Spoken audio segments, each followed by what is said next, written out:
paz do Senhor, irmãos, amém? Assim como você está, sentado mesmo, porque reverência é tanto de pé quanto sentado, abra a tua Bíblia comigo, Evangelho de Jesus segundo Mateus, capítulo de número 14, versículo de número 22. Evangelho de Jesus, segundo escreveu o evangelista Mateus, capítulo 14, versículo de número 22. Quando você encontra, quero externar a Deus a minha gratidão por mais esta oportunidade de poder servir esta igreja, nossa sede aqui da cidade de Sara. Louvar a Deus pela vida do nosso presidente que não se encontra, pastor Cirso. Louvar a Deus também pela vida do pastor Joabe, meu amigo particular. Deus te abençoe grandemente. Ao meu amigão também, Márcio, Deus abençoe, tá? Tua vida. Obrigado pela confiabilidade em nos convidar para estarmos aqui. A minha esposa Raquel, Deus abençoe também. E a toda a igreja, Deus seja louvado pela vida de cada um de vocês. Mateus 14 e 22. Você que encontrou em um alto e bom som, diga amém. Diz assim: E logo ordenou Jesus que os seus discípulos entrassem no barco e fossem adiante para outra banda, enquanto despedia a multidão. E despedida a multidão, subiu ao monte para orar à parte. E chegada já a tarde, estava ali só, e o barco estava já no meio do mar, açoitado pelas ondas, porque o vento era contrário. Mas à quarta vigília da noite, dirigiu-se Jesus para eles, caminhando por cima do mar. E os discípulos, vendo-o caminhar sobre o mar, assustaram-se, dizendo: é um fantasma, e gritaram com medo. Jesus, porém, lhes falou logo, dizendo: tende bom ânimo, sou eu, não temais. E respondeu-lhe Pedro e disse: Senhor, se és tu, manda-me ter contigo por cima das águas. E ele disse: vem. E Pedro, descendo do barco, andou sobre as águas para ir ter com Jesus. Mas sentindo o vento forte, teve medo e, começando a ir para o fundo, clamou, dizendo: Senhor, salva-me. E logo Jesus, estendendo a mão, segurou e disse-lhe: Homem de pequena fé, por que duvidaste? E quando subiram para o barco, acalmou o vento. Então aproximaram-se os que estavam no barco e adoraram-no, dizendo: És verdadeiramente o Filho de Deus. Amém. Pode fazer um fundinho para mim ali no teclado, por favor? Bênção de Deus, ajuda um pouco o pregador. Irmãos, o tema da campanha que está sendo realizada aqui no Templo Sede, ele fala um pouco de fé, ou por que não dizer na sua totalidade, nos orienta, nos motiva a estimular a nossa fé e a acreditar no melhor de Deus, nos milagres do Senhor para a nossa vida. E nada melhor do que, se tratando de fé, falar um pouco daquilo que o nosso mestre por excelência, chamado Jesus, ele realizou nos tempos que ele estava vivendo, sendo ele 100% homem e 100% Deus na face dessa terra.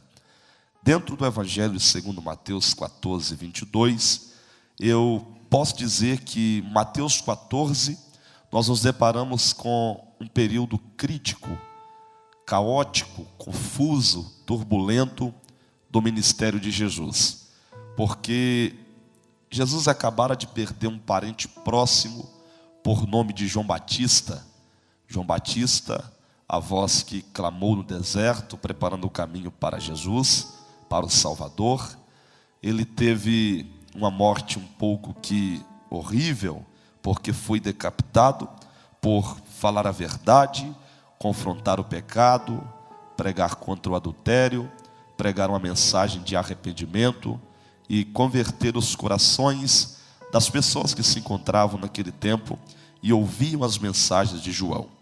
E Jesus, ouvindo a notícia da morte de João Batista, a Bíblia nos mostra que Jesus então se ausenta.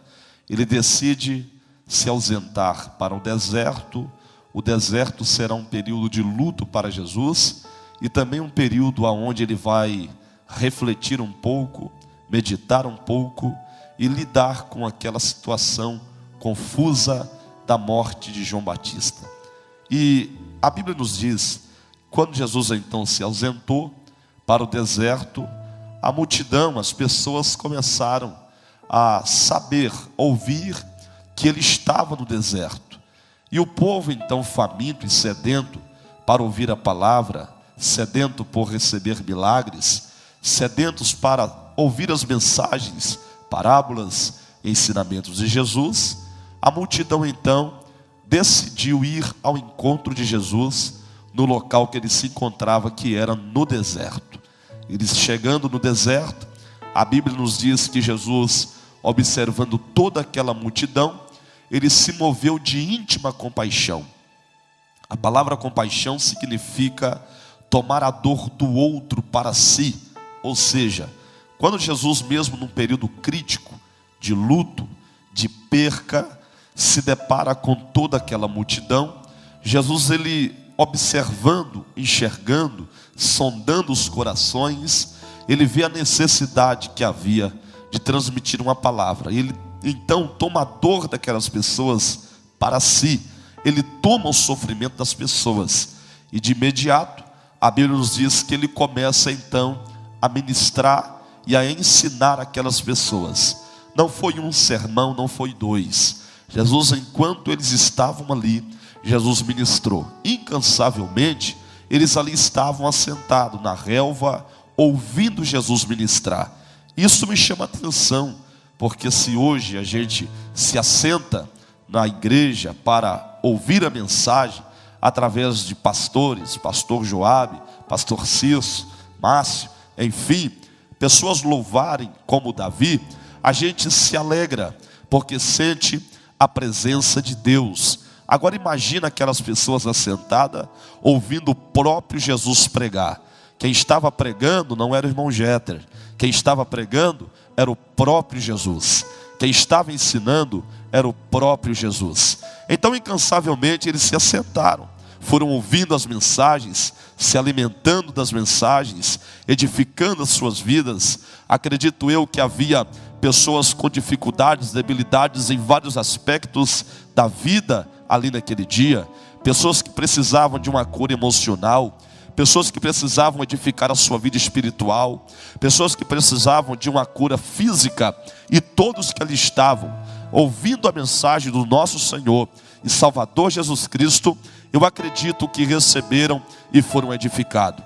Os discípulos então observam que o dia está se findando, a tarde já está se aproximando, e quando a tarde se aproxima, a Bíblia vai nos relatar que os discípulos chegaram até Jesus e disseram: mestre, despede esta multidão, mande este povo embora, cada um para a sua casa, porque a tarde já é chegada. Este povo está faminto, este povo está com fome. A Bíblia diz que Jesus olhou para eles e disseram: dai a ele voz de comer. Eu não vou despedir este povo sem se alimentar. Alimenta vocês este povo, dê o alimento para este povo. A Bíblia diz que os discípulos olharam e disseram: mestre, nem se a gente quisesse, seríamos capazes, porque a gente não tem nada mais, nada menos do que 200 denários, e tem mais, é 200 moedas apenas. Aí enquanto eles estão naquela ali de que não consegue, de que não pode, o pessimismo tomou conta deles, porque existe o pessimista e o otimista. O pessimista, em cada oportunidade ele vê uma dificuldade, o otimista, em cada dificuldade ele vê uma oportunidade. Os discípulos foram pessimistas, porque era uma oportunidade de tanto Jesus fazer um milagre para alimentar a multidão, como eles também serão alvo deste milagre. Mas enquanto eles menos esperam, surge ali uma criança com 5 pães, 2 peixinhos. Jesus pega aqueles pães, aqueles peixes, levanta ao céu, dá graça ao Pai, e acontece o milagre da multiplicação. Jesus alimenta toda a multidão, sobra ali 12 cestos cheios, e é neste momento que eu vejo aqui algo marcante, que Jesus traz ao nosso conhecimento, que Jesus nos ensina a todos nós que estamos aqui, ouvindo a mensagem, ouvindo a palavra, recebendo o milagre. Porque no culto, a diversidade de pessoas, existe aqueles que chegam aqui para receber o seu milagre, precisa receber uma palavra profética. Existe aquele que precisa que o pastor vá com imposição de mão, ore por ele para receber o milagre. Existe aquele que para receber o milagre precisa de um abraço. Mas todos recebem. Mas Jesus nos traz uma lição extraordinária. Ele nos confronta com algo que ele vai fazer. Porque depois que ele prega, depois que ele multiplica, operou milagres, ele olhou para os discípulos e a Bíblia diz, e logo ordenou. Algumas versões vão dizer, e Jesus obrigou. Aqui não é uma vontade permissiva que prevalece. Aqui é a vontade soberana de Deus que prevalece. Porque Jesus não dá para eles uma opção. Jesus dá uma ordem para eles dizendo, queira ou não, atravesse. Isso me faz entender que existem determinados momentos da minha vida que eu não tenho escolha a não ser obedecer. Eu não tenho escolha a não ser fazer aquilo que Deus já fez como propósito para a minha vida, designou para mim fazer. Eles entraram, porque manda quem pode, obedece quem tem juízo, entrou no barco. E a Bíblia diz assim, e ordenou a eles que atravessasse o mar, enquanto ele despedia a multidão. Eu acho interessante Jesus. Jesus me surpreende. Porque além dele ensinar, além de operar milagres, multiplicação de pão e de peixe, quando o culto parece que havia terminado, Jesus teve um tempo particular para cada pessoa. Porque despedir de alguém é eu chegar perto do pastor Job e dizer, até breve. Terminei dele, vou aqui para o Márcio, até breve. A Bíblia está nos ensinando e nos dizendo que depois de Jesus pregar, multiplicar, Jesus teve um tempo para cada pessoa, para cada ser humano que ali se encontrava. Aí me confronta, sabe por quê? Porque às vezes eu pergunto, por que Deus não fala mais comigo? Por que Deus parece que não está nem aí mais com a minha vida? Por que parece que eu não ouço mais a voz de Deus? E Ele está ensinando, e Ele está nos dizendo, no culto, eu falo contigo. Os milagres eu realizo na sua vida. Mas se você tiver um tempinho para mim, eu ainda estou disponível também para falar com você. Se você tiver um tempinho para mim, eu posso ter um particular contigo lá no teu quarto, lá no teu trabalho, lá na tua faculdade. Não existe local para você falar com Deus. Não existe momento específico para você falar com Deus. O apóstolo Paulo, ele nos orienta, escrevendo a carta aos Efésios, ele diz assim, orai em todo o tempo. Oração não é pedir, oração não é exigir, oração é relacionamento, oração é relacionar, oração é momento de intimidade, oração é momento de coinonia, de comunhão. E Paulo está dizendo, orai em todo tempo, com orações e súplicas. E ele diz, orai também por mim. Paulo está dizendo, tem um tempo para estar de joelho, ore de joelho. Mas não tem um tempo para se relacionar com Jesus de joelho? Relacione com Ele caminhando pelas ruas da cidade. Relacione com Ele dentro da tua casa. Relaciona com Ele no teu trabalho. Quem quer ter um relacionamento com Jesus esta noite? Aleluia. Não existe um local adequado. É aonde você estiver, Ele está contigo, Ele está no teu coração dizendo, eu estou aqui para te ouvir, filha. Eu estou aqui para te ouvir, filho. Eu estou aqui para falar contigo. Talvez as pessoas não tenham tempo para você. Os teus amigos não têm tempo quando você quer que eles tenham. O teu esposo, a tua esposa talvez não tenha aquele tempo para dar a atenção que você precisa.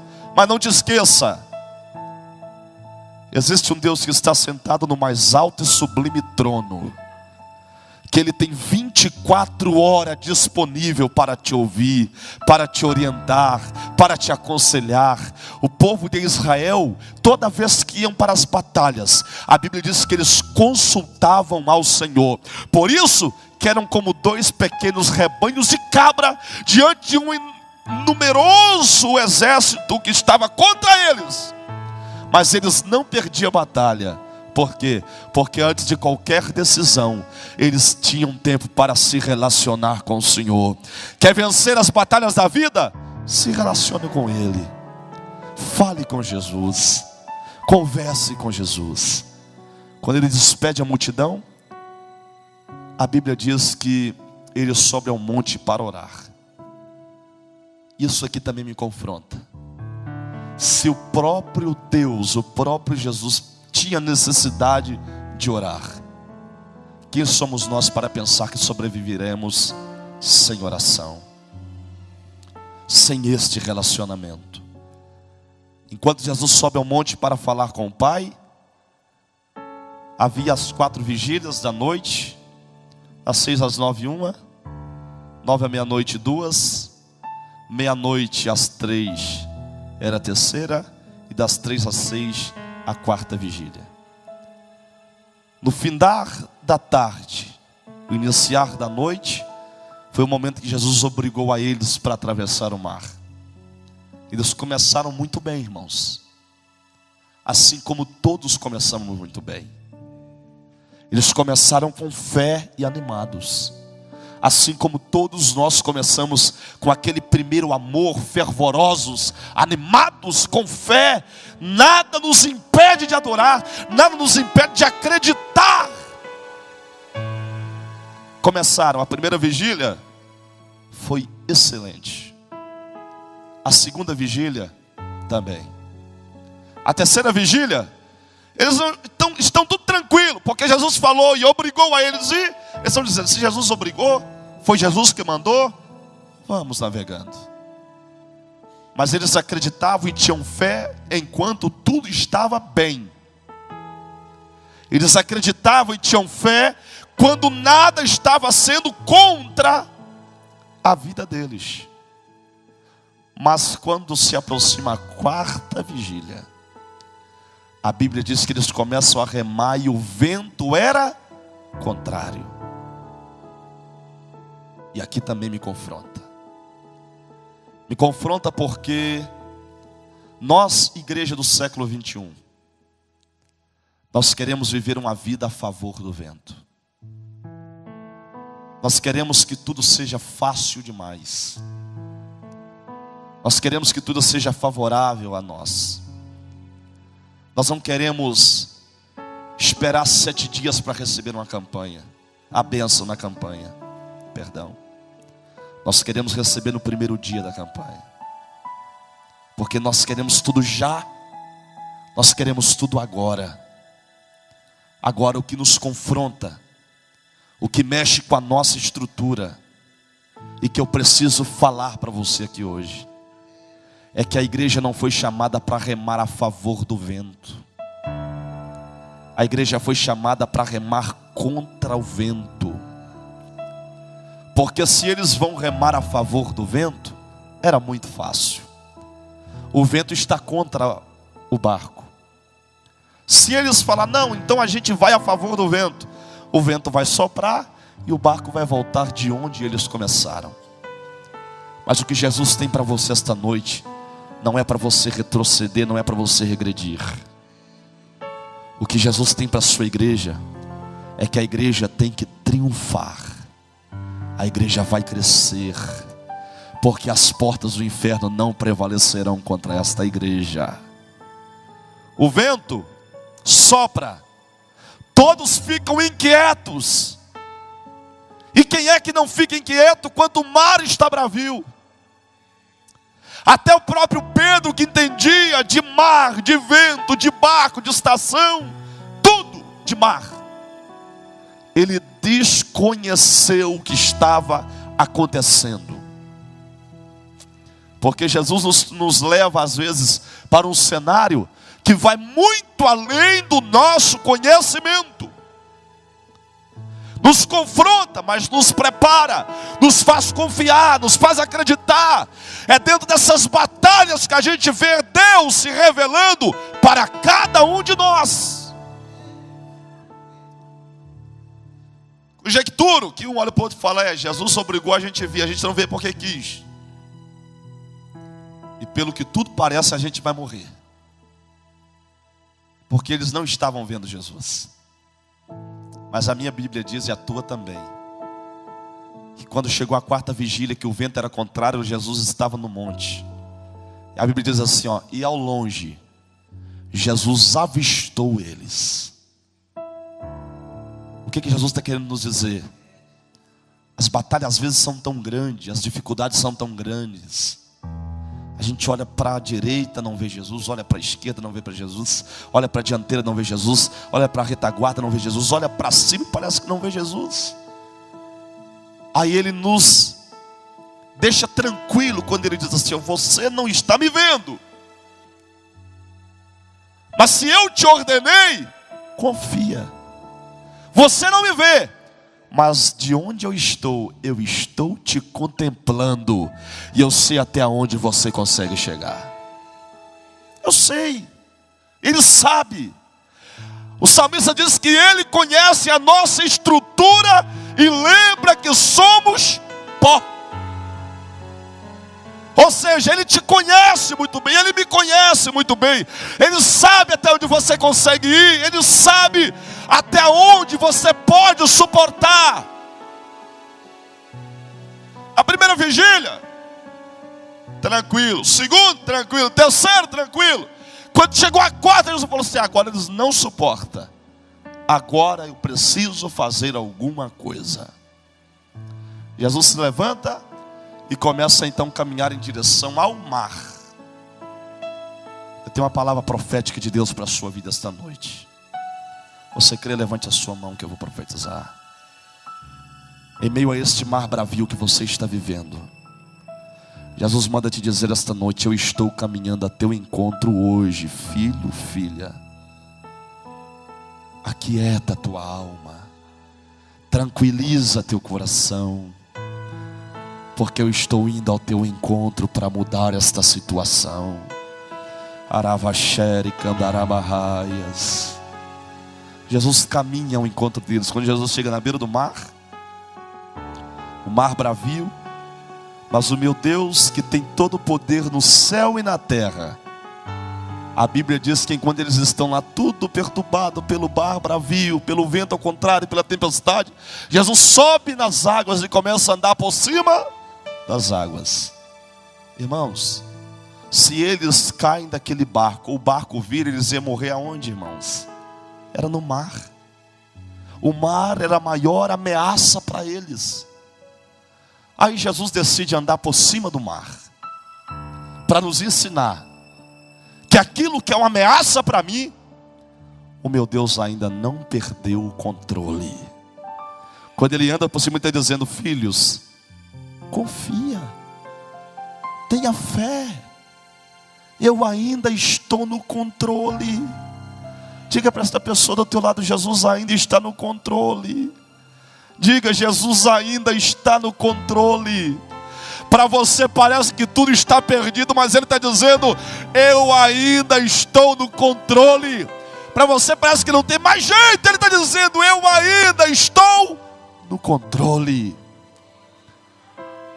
Você parece que já perdeu o controle daquela situação, mas Jesus está dizendo: eu sou o teu Deus e eu ainda estou no controle. A última palavra do nosso Senhor, a última palavra do nosso Deus. Aí quando Jesus caminha por cima das águas, mostra e demonstra o seu poder e autoridade, controle sobre a situação. De longe eles avistam Jesus. Aí eles olharam e disseram, a Bíblia diz assim, e gritaram com medo e disseram: é um fantasma. Irmãos, existe fantasma? Não. Mas gritaram com medo. O medo desencadeia a síndrome do pânico, que faz as pessoas ver o que não existe. O medo faz as pessoas ver aquilo que não é real. O medo te faz enxergar o que não é. Só que quando Jesus olha para eles, eles gritaram: é um fantasma, porque estão incrédulos, não conhecem mais Jesus.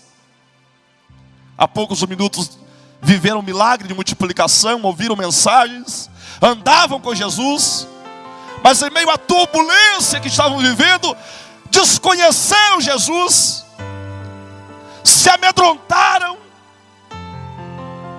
Aí, como Jesus é especialista em intervir nas nossas crises, Ele olhou para eles e disse assim: ó, não tenham medo, sou eu.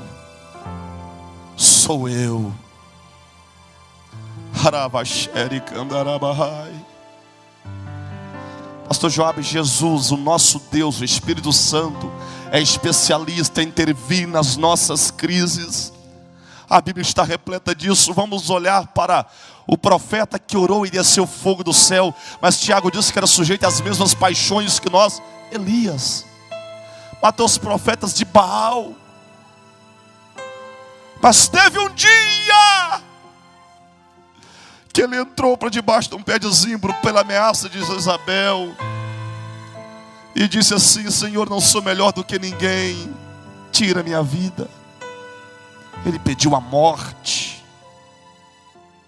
Aí, como Deus não desampara você nos momentos da sua dor, das suas crises, o anjo chega com pão e água, que eram nutrientes para fortalecer a memória de Elias, e disse: Elias, come e bebe, porque muito longa ainda é a tua trajetória. Ele comeu, bebeu, caminhou 40 dias, 40 noites, mas Elias foi curado? Não foi. Elias sai desta caminhada e adentra dentro de uma caverna. Deus fala, Deus nos tira de uma condição, mas sem a gente perceber, a gente está tão machucado que a gente acaba entrando em outra. E quando se vê, estamos em uma caverna existencial. Aí Deus fala, quando Elias entra na caverna, Deus fala: o que fazes aqui, Elias? Mas Elias não responde, não dá a mínima, porque Elias não compreende a voz. Elias se fecha naquela caverna. Aí vem terremotos, mas Deus não estava no terremoto. Todo aquele barulho na caverna e Deus não estava naquilo. De repente vem uma brisa suave. E a voz de Deus então fala mais uma vez: o que fazes aqui, Elias? Elias então reconhece que Deus estava o tirando daquela condição. Elias se levanta, vai à porta da caverna, e Deus então diz para Elias procurar Eliseu e ungir a Eliseu, a Jeú e a Azael. Elias não ungiu a Azael nem a Jeú, quem ungiu foi Eliseu. Ele ungiu apenas Eliseu. Elias foi levado pelo redemoinho, mas Elias não foi completamente curado. O que ele mais queria era sair daquela condição de existencial, de crise de dor que ele se encontrava. Deus está dizendo para você aqui hoje, que enquanto você permanecer nesta caverna existencial, Ele vai continuar falando, porque Ele não te quer nesta caverna. Ele não te quer preso nesta caverna existencial. Todos nós sentimos medo. Todos nós um dia nos apavoramos. Jesus viu que eles se apavoraram e disseram: não tenham medo. Aí Pedrão lá do barco olhou e disse assim: se és tu. É o crente assembleiano, meu irmão. A gente quer confirmação para tudo. Deus fala, a gente fala: se foi Deus mesmo, Deus vai ter que usar alguém para confirmar. Se foi Deus que falou, Deus vai ter que usar outra pessoa para falar comigo. E o Pedrão, mesmo Jesus falando sou eu, ele falou: se és tu, manda-me ter contigo. Ao mesmo tempo eu vejo uma fé em Pedro, dizendo assim: Senhor, se és tu, eu estou vendo que tu estás caminhando, então tu estás no controle. E assim como tu estás no controle, eu também quero ter o controle dessa situação. Aí Jesus olhou e disse: então venha, Pedro. Pedro desceu do barco e começou caminhando muito bem, enquanto olhava para Jesus. Nós só vamos crer, ter fé e acreditar enquanto estivermos olhando para Jesus. Josafá, em meio a um desespero, em 2 Crônicas capítulo 20, versículo 12. Josafá, em meio ao desespero que ele se encontrava porque queriam guerrear contra o povo de Judá. Josafá colocou o povo para orar, consagrar, jejuar e louvar. Aí Josafá se viu numa condição tão terrível que ele diz assim: ó Senhor, eu não sei o que fazer. Além de estar desesperado, não tinha uma solução para o desespero. Quando você se desespera e tem uma solução, ameniza. O problema é quando você se desespera e não tem uma solução para amenizar o desespero.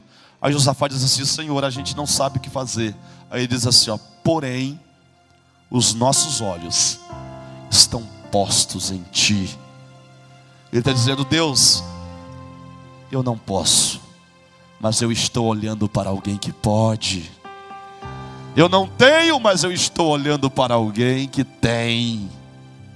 Eu não consigo, mas eu estou olhando para alguém que peleja por mim. Aí Deus levanta alguém ali no meio deles e diz assim: ó Josafá, nesta peleja não tereis que pelejar, o Senhor pelejará por vós. Levante a sua mão, Deus está dizendo: eu vou pelejar a tua causa, eu vou pelejar pela sua vida. Fica de pé comigo em nome de Jesus. Venha Pedro. Pedro desceu, começou andando bem, olhando para Jesus. Mas sentindo o vento forte, ele olha para a dificuldade, ele olha para o vento, e ele começa a afundar. Mas enquanto ele está afundando, os outros estão no barco e ao mesmo tempo aprendendo uma grande lição. Porque o cair, fracassar, errar, é acidente do percurso, é acidente da trajetória. Infelizmente, a nossa visão é totalmente diferente da visão de Deus. Da gente ver alguém cair, indo para o fundo, sendo submergido pelo mar bravio, muitas das vezes a gente não tem a mesma compaixão que Jesus tem por nós e por essas vidas que fracassam. Pedro, quando estava afundando, a Bíblia diz que Pedro então clamou por Jesus. Aí o que meu Jesus fez? Não desamparou ele. Porque clamor é diferente de oração. Clamor é quando você expressa o sentimento que está intrínseco na sua alma. Clamar é quando você está desesperado diante do Senhor, pedindo a Ele por socorro, para que Ele faça alguma coisa para mudar aquele cenário. Quando Pedro clamou, Jesus então pegou ele pela mão. Ele estava afundando, mas o meu Jesus é especialista em tirar pessoas lá do fundo, que está caído, e colocar de pé novamente diante da sua presença. Colocou de pé. Aí Jesus olha para Pedro e diz assim, ó: homem de pequena fé, por que duvidaste? Ele tinha uma pequena fé, mas mesmo tendo uma pequena fé, Jesus não desamparou a ele. Porque Jesus me conhece, Jesus te conhece. Ele sabe que muitas vezes você fracassou, mas você chorou diante dele com o coração contrito e quebrantado e disse: Senhor, me ajude. E ele estendeu a mão quantas vezes para você e te livrou. E diz assim: eu só estou fazendo isso para você entender que eu te amo, filha, que eu te amo, meu filho. Aí trouxe Pedro para o barco e entrou dentro do barco junto com eles. Às vezes é no momento desta queda que a gente sente a necessidade e compreende que Ele deve fazer parte do barco da nossa vida. A gente compreende que a melhor escolha que podemos fazer diante dEle Não é só viver um milagre quando eu caio, mas eu falo a Jesus: entra no meu barco, navega comigo,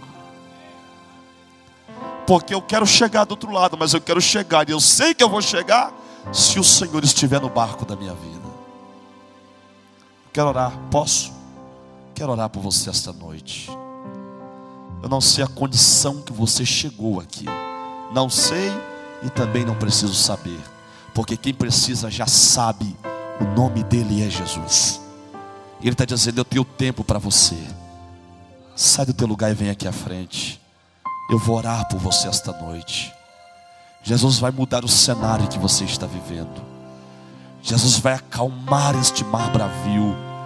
E Jesus vai entrar no barco da sua vida. E se Jesus está no barco, venha ventos, venha tempestades, venha dificuldades, você não vai precisar se preocupar. Por quê, irmão Jeter? Porque aquele que tem o controle está no barco da sua vida. Aquele que tem o controle está conduzindo a sua história. Aquele que tem o controle, ele diz para você: vá, porque eu vou contigo nesta caminhada. Vá.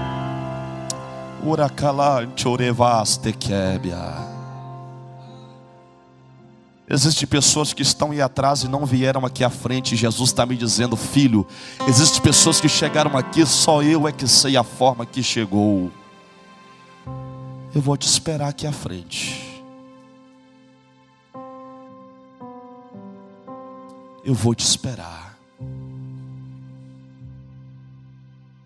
Jesus está dizendo: não tenha medo. Em outras palavras, coragem. A vitória é para os corajosos. A vitória é para quem acredita.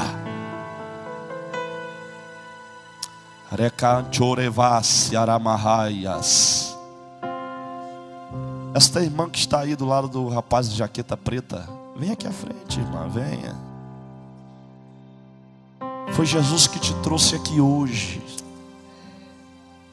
para falar de perto contigo. Jesus está dizendo para você esta noite: aquieta a tua alma, aquieta o teu coração, porque daquela situação eu tenho todo o controle. Descansa, fica tranquila. Enquanto você estiver no centro da vontade de Deus, pode tudo parecer difícil, mas Jesus manda te dizer: mas é seguro. Porque enquanto você estiver no centro da minha vontade, eu estou no controle da sua vida, da sua família, do cenário que você está vivendo. Eu estou no controle. Feche os olhos, que eu vou orar por você. Senhor Jesus, muito obrigado. Obrigado pela tua graça, que nos deu vida enquanto estávamos mortos em nossos delitos e pecados. Obrigado pela tua graça, Senhor, que nos envolveu, nos conduziu até este templo esta noite para adorar o teu santo nome.